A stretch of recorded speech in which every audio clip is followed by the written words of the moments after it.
La volontà di realizzare anche in Sicilia una delle più importanti riforme che siano mai state fatte nel Paese. Anche in Sicilia le tre grandi città di Palermo, Catania e Messina sono essenziali per il rilancio della nostra terra. La regione siciliana è stata la prima a varare l'istituzione delle città metropolitane, purtroppo come spesso capita in Sicilia le riforme le facciamo a metà e a metà non servono. Allora avere stabilito le città metropolitane, non avere ancora previsto come saranno governate e di cosa si dovranno occupare è un grave errore.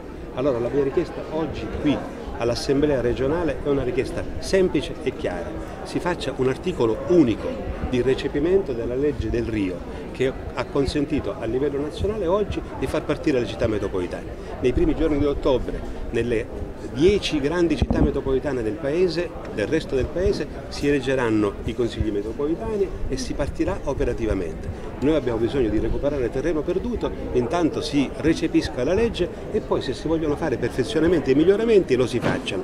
Non è possibile che la Sicilia usi la sua autonomia speciale in un modo penalizzante rispetto alle opportunità che abbiamo. Chiederemo al Ministro Lanzetta e al Governo nazionale di darci l'assistenza che viene data oggi anche alle regioni a statuto ordinario, perché abbiamo bisogno di una mano di qualcuno che ci conduca, come nel resto del paese, come a Milano, come a Torino, come a Roma, come a Napoli, per un percorso che è un percorso importante e innovativo.